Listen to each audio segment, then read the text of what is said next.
और बट्टा देखते हैं।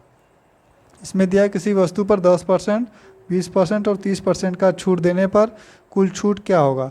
10% का छूट देंगे तो 10% को हम लिखते हैं 1/10, और 20% को लिखते हैं 1/5, और 30% को लिखते हैं 3/10। ठीक, तो यहाँ हो जाएगा 10/9। छूट दे रहे हैं, छूट देंगे तो यहाँ एक कम होगा। ठीक, 10 में से एक घटाएंगे। फिर यहाँ पे देखिए 20% और 1/5 है, तो 20% का जब छूट होगा तो 5 पे छूट दिया जा रहा है कितने का, 1 रुपये का। तो यहाँ 5/4 हो जाएगा। और यहाँ 10/3 है, तो 10 रुपये की वस्तु है, 3 रुपये का छूट दे रहे हैं तो 7 रुपये हो जाएगा। तो 10/7। तो अब देखिए इसका गुणा किया जाएगा। गुणा कर, या फिर अगर इसमें से इस संख्या को, किसी संख्या को अगर कटेगी तो काट सकते हैं। 10 में 100 पंजे, ये 500 हो गया। संबंधे ये हो जाएगा 9 7 63, 63 गुणे 7, तो 7 त्रिक 21, 7 छक 42 2 44, 441 हो गया। अब हमें इसको 100% बनाना होता है, हमेशा इसको हम 100% ही रखेंगे। तो 100% बनाने के लिए इसमें हम 5 से भाग देंगे। जब 5 से भाग देंगे तो ये 100 हो जाएगा, इसमें 5 से भाग देंगे तो ये कितना हो जाएगा, 55 40, यहाँ हो जाएगा 4, फिर 55 40 10, फिर यहाँ बचा कितना, 1, 5 दूनी 10, 88.2%।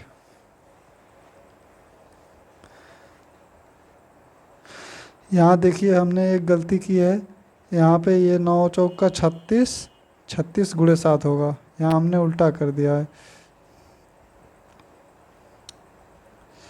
यहाँ हो जाएगा 36,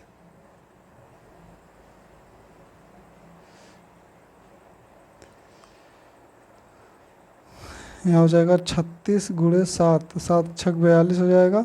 यहाँ हो जाएगा 4, 7 त्रिक 21 4 25, यहाँ हो जाएगा 252, 252। तो इसमें 5 से भाग देंगे तो 5 बचे 25 हो जाएगा। यहाँ 2 बचा, 0 बढ़ जाएगा, 5 चौक का 20, 50.4। हमें छूट कितने का मिला, यहाँ हो जाएगा 49.6% का छूट। ठीक है, फिर आगे बढ़ते हैं नेक्स्ट सवाल की तरफ। यहाँ देखिए वास्तविक छूट है 10%, यहाँ लिखा है 10% ऑफ 10%। 10% को हम लिखेंगे 10/100 बराबर 1/10 हो जाएगा। तो यहाँ हो जाएगा 10/9, यहाँ हो जाएगा 10/9, यहाँ हो जाएगा 100/81। छूट कितने का मिला, 19 रुपये का। ऐसे इसमें देखिए अगर इसको लिखेंगे 10% बराबर 1/10 और 20% बराबर 1/5। ठीक, तो यहाँ हो जाएगा 10/9, ये छूट वाला ही चल रहा है। यहाँ हो जाएगा 5/4। जब इसको भी हमें 100 बनाना पड़ेगा, यहाँ हो जाएगा 50, यहाँ हो जाएगा 50/36। अब इसको 100 बनाएंगे तो 100/72। तो छूट कितने का हो जाएगा, 100 और 72 में इसमें अंतर कितने का है, यहाँ 28 का, 28% का यहाँ छूट मिलेगा, यहाँ 19% का। फिर आगे बढ़ते हैं।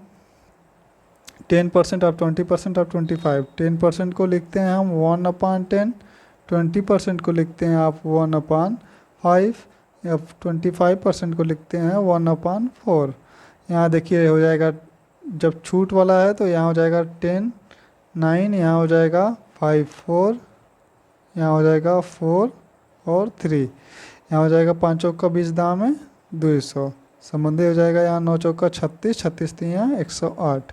यहाँ इसको करेंगे कितना हो जाएगा 100, इसको आधा किया है तो इसका भी आधा करेंगे तो ये हो जाएगा 54। यहाँ हमें कितने का छूट मिला, 54 6 60 40 100, 44% का। ठीक, आगे बढ़ते हैं नेक्स्ट सवाल की तरफ। सवाल है 100 रुपये की वस्तु पर पहले 10% की वृद्धि, फिर 12% की कमी, फिर 20% की कमी होती है तो वस्तु का मूल्य क्या होगा। जब कोई 100 रुपये की वस्तु है तो पहले 10% की वृद्धि हो रही है, तो हम 10% को क्या लिखते हैं, 10% को लिखते हैं हम 1/10, और 12% को क्या लिखते हैं, 12% बराबर यहाँ हो जाएगा 3/25। 3/25 कैसे हुआ, 12/100 लिखेंगे तो 12 को 4 से काटेंगे 4 3 12, फिर यहाँ 100 को 4 से काटेंगे तो 25 हो जाएगा। फिर यहाँ 20% हो गया, तो 20% बराबर 1/5। ठीक, तो यहाँ देखिए पहले 10% की वृद्धि हो रही है, जब 10% की वृद्धि होगी तो यहाँ हो जाएगा 10/11। वृद्धि होने पर ये बढ़ेगा क्योंकि ये क्रय मूल्य है, ये लाभ है। तो इसी तरह देखते हैं, पर ये वास्तविक मूल्य होता है नीचे वाला, और ऊपर वाला हमेशा लाभ या हानि को दिखाता है, वृद्धि या कमी को दिखाता है। तो यहाँ पर जब हमारी वृद्धि होगी तो यहाँ 10/11 हो जाएगा, और जब कमी होगी तो ये देखिए 12% की कमी हो रही है ना, तो यहाँ हो जाएगा 25 कितना हो जाएगा 22। फिर यहाँ देखिए 20% की कमी हो रही है, तो 20% बराबर 5/4। ठीक, तो यहाँ देखिए हो जाएगा कितना,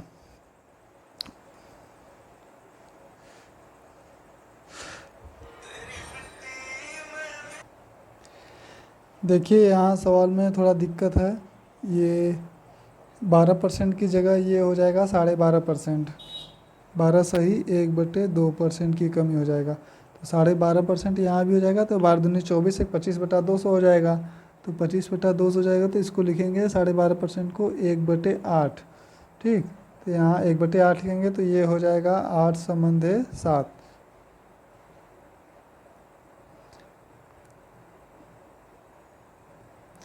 ये हो जाएगा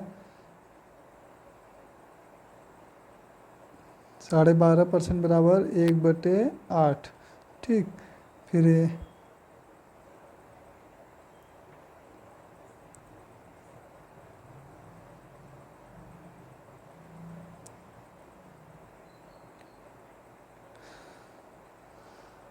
यहाँ हो जाएगा 10/9। 10/9 हो जाएगा, वृद्धि हो रही है, 10/11 होगा। 10/11, फिर यहाँ हो जाएगा 12.5% की कमी हो रही है, तो यहाँ हो जाएगा 8/7। फिर यहाँ हो जाएगा 20% की कमी, तो 20% बराबर 1/5 है, तो यहाँ 5/4 हो जाएगा। ठीक, तो यहाँ हो जाएगा कोई संख्या किसी से कट रही है, ये कट रही है, 4 दूनी 8। तो यहाँ हो जाएगा 5 दूनी 10 दाम में, ये 100 हो जाएगा, ये हो जाएगा 77। तो हमें कितने रुपए, जब 100 रुपये की कोई वस्तु है तो 100 रुपये, ये 100 रुपये आ ही गया है।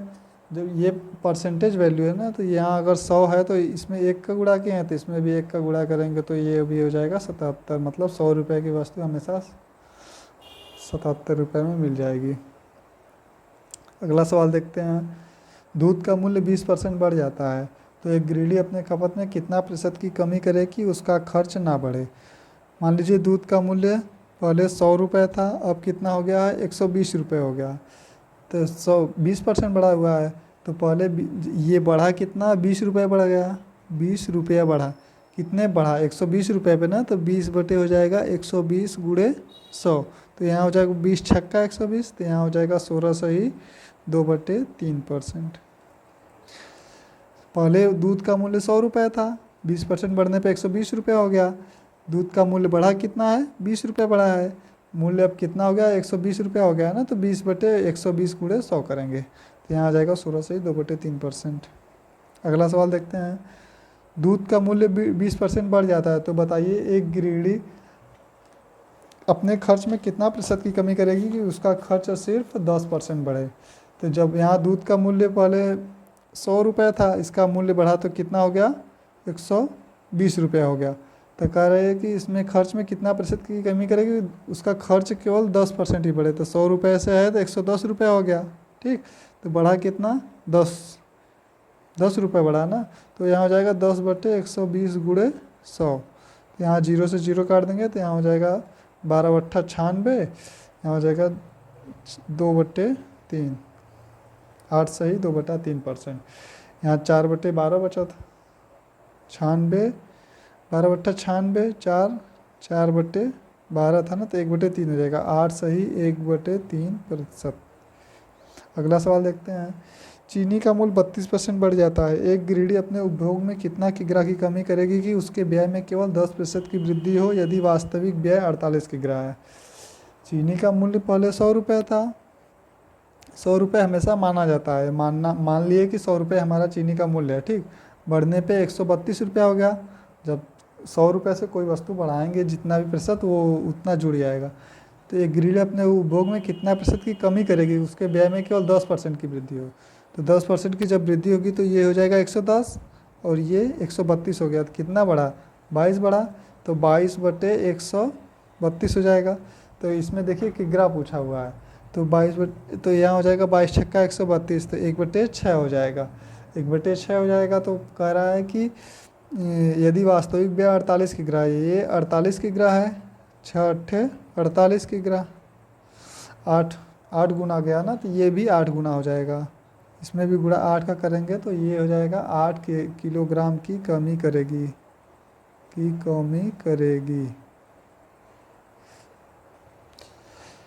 अगला सवाल देखते हैं। चीनी के मूल्य में 20% कमी होने पर एक गृहिणी अब पहले की अपेक्षा 300 रुपये में 5 किग्रा चीनी अधिक ले आ रही है। अब वह कितना किग्रा चीनी लाती है? 20% की कमी हुई है, 20% बराबर 1/5 होता है। तो यहाँ देखिए जब रेट होता है, यहाँ 5 संबंधे 4 हो जाएगा, कमी हो रही है, तो ये रेट है, ये हो जाएगा 5 संबंधे 4, यहाँ 5 संबंधे 4 हो गया। ये रेट है। जो कंजप्शन होता है मतलब उपभोग होता है, कंजप्शन जस्ट इसका उल्टा होता है, ये हो जाएगा 4/5। उपभोग इसका 4/5 है। रेट और उपभोग में हमेशा विपरीत का अनुपात होता है, तो यहाँ 4/5 हो जाएगा। तो ये 1 का अंतर है, कितना किग्रा? 3, पहले 300 रुपये में अब 5 किग्रा चीनी अधिक ला रही है ना, तो ये 5 किग्रा, तो ये 5 हो जाएगा। तो पहले कितना लाती थी? 5 का गुणा इसमें करेंगे तो 20 किग्रा लाती थी पहले, अब कितना ला रही है? अब ला रही है 25 किग्रा। इसमें क्वेश्चन लिखा गया है कि पहले की अपेक्षा 300 रुपये में 5 किलोग्राम चीनी अधिक ला रही है। तो ये अब वह चीनी कितना लाती है? तो अब यह 25 किलोग्राम चीनी लेके आती है। यही आंसर हो गया। अगला सवाल देखते हैं, आय व्यय से संबंधित। आय देखिए, आय, इनकम, एक्सपेंडिचर और सेविंग। इनकम अगर हमारा 100 रुपये है, अगर हम इसमें 60 रुपये व्यय कर रहे हैं तो हमारा सेविंग कितना हुआ? 40 रुपये। तो ऐसा ही अगर हम इसको अनुपात में, इसको हमेशा छोटे रूप में रखेंगे तो यहाँ हो जाएगा 20×5 100, यहाँ हो जाएगा 20×3 60, 20×2 40। अब देखिए ऐसे इनकम 5 रुपये है, एक्सपेंडिचर अगर 3 रुपये है, तो सेविंग 2 रुपये होगा ही। अगर सवाल में कहता है अगर इनकम में अगर 20% की वृद्धि हो जाए, इनकम में अगर 20% की वृद्धि हो जाए तो ये 100 है, तो ये कितना हो जाएगा? 120। और एक्सपेंडिचर में भी 20% की वृद्धि हो जाए, तो एक्सपेंडिचर में जब 20% की वृद्धि हो जाएगी तो ये कितना हो जाएगा? 60 का 20% निकालना है, तो 60 का 20% निकालने के लिए यहाँ दोनों जीरो हटा देंगे, ये कितना हो जाएगा? 72 हो जाएगा। तो अब सेविंग कितना हो जाएगा? ये 6 दूनी 12, सीधे 6 दूनी 12, ये है परसेंटेज है, नीचे रहेगा तो दोनों जीरो हट जाएगा, तो 6 दूनी 12, तो इसमें 12 जोड़ देंगे तो 72 हो जाएगा। तो ये हो जाएगा 72, इधर कितना हो जाएगा? 28 हो जाएगा, इधर 20 हो जाएगा, 48 रुपये हो जाएगा। सेविंग 48 हो जाएगा। तो मतलब इसमें कहने का मतलब ये है कि अगर जितने इनकम और एक्सपेंडिचर में, या इनकम एक्सपेंडिचर और सेविंग में कोई भी दो चर अगर समान प्रतिशत में बढ़ता है या घटता है, तो तीसरा चर भी उसी समान प्रतिशत में घटेगा या बढ़ेगा। कहने का मतलब ये है कि देखिए यहाँ पे ये 20% बढ़ा तो 120 हो गया, ये 20% बढ़ा तो 72 हो गया, तो ये 40 है तो इसका 20% निकालेंगे तो 8 आ जाएगा, क्योंकि 40 है तो 10% इसका 4 हो जाएगा और 20% 8 हो जाएगा, तो 20% इसमें जोड़ दिए तो 8 हो गया। तो वहीं कहने का मतलब है कि अगर कोई भी दो चर, किसी भी दो चर में ये मतलब या इनकम या एक्सपेंडिचर या सेविंग, किसी में से दो चरों में समान अगर वृद्धि या कमी हो रही है, तो तीसरे चर में भी हमेशा समान रूप में वृद्धि या कमी होगी। देखते हैं, अच्छा कोई नेक्स्ट एग्जांपल देखते हैं। मान लीजिए इनकम एक्सपेंडिचर और सेविंग है। इनकम हमारा मान लीजिए 500 रुपये है और एक्सपेंडिचर हमारा कितना है? 350 रुपये। तो सेविंग कितना बचा? 150 रुपये। अगर हम इसमें 10% की कमी कर देते हैं, 10% की कमी हो जाएगा तो ये 450 हो जाएगा, इसमें भी 10% की कमी हो जाएगी तो ये 350 में से 35 घटाएंगे तो 315 आ जाएगा, ये 315 हो जाएगा। और इसमें भी 10% की कमी करेंगे तो ये कितना हो जाएगा? 135। अब देखिए अगर ये 450 है, 315 है, 450 में से 315 घटाएंगे तो 135 आएगा। ये घटाने पे जैसे आय में से हम इतना व्यय कर दिए हैं तो सेविंग हमारा यहीं बचेगा। तो अब हम इसमें परसेंटेज के रूप में भी देखें तो ये 10% घटा तो 450 हुआ, ये इतना हुआ, तो इसमें भी से भी 10% घटाएंगे तो 135 ही आएगा। वही कहने का मतलब है कि इनकम और एक्सपेंडिचर में अगर समान कमी या वृद्धि होगी तो सेविंग में भी वही समान कमी या वृद्धि होगी। देखिए, अच्छा आगे सवाल देखते हैं इसका। एक आदमी अपनी आय का 60% खर्च करता है, यदि उसकी आय और खर्च दोनों 15% बढ़ा दिया जाए तो वास्तविक बचत कितना प्रतिशत बढ़ेगा। देखिए, अपनी आय का मान लीजिए इनकम यहाँ है, फिर एक्सपेंडिचर है, ये सेविंग है। इनकम उसका 100 रुपये है, तो वो आपने आय का कितना खर्च कर रहा है, 60% खर्च कर रहा है। तो खर्च एक्सपेंडिचर को खर्च कहते हैं। तो ये 60% खर्च किया तो इसका सेविंग कितना हो गया, 40%। तो ये अगर कह रहा है कि यदि आय और खर्च को 15% बढ़ा देगा तो आय को बढ़ाएगा 15%, तो ये 115 हो जाएगा। इसको भी 15% बढ़ाएंगे तो 6 का 10% 60 का 10% 6 हो जाएगा, और 5% 3 हो जाएगा, तो 6 3 9 हो जाएगा, तो ये 69 हो जाएगा। अगर हम इसमें से इसको घटाएं तो 70 30 100, ये 35 15 45 हो गया, एक 46 हो गया, तो ये 46 बचा। तो देखिए, अगर ये 40 है तो 4% इसका कितना हुआ, 40 का 10% 4 हो गया। ये बढ़ा कितना है, 6 बढ़ा है। 10% इसका 4 हुआ तो 5% कितना होगा, 2 होगा, तो 4 2 6। मतलब कि ये भी कितना बढ़ा है, ये भी 15% ही बढ़ा है, 15% की वृद्धि हुई है इसमें भी। अगला सवाल देखते हैं। एक आदमी की आय 13,500 रुपये है और उसका बचत 4,500 रुपये है। यदि आय और व्यय में क्रमशः 16% और 8% की वृद्धि होती है तो बचत में वृद्धि प्रतिशत क्या होगा। देखिए, इनकम, एक्सपेंडिचर और सेविंग। इनकम अगर 13,500 रुपये है तो उसका बचत दिया हुआ है सेविंग 4,500 रुपये। तो एक्सपेंडिचर उसका कितना हुआ, इसमें से घटा देंगे, 13,500 में से सेविंग्स को घटा देंगे।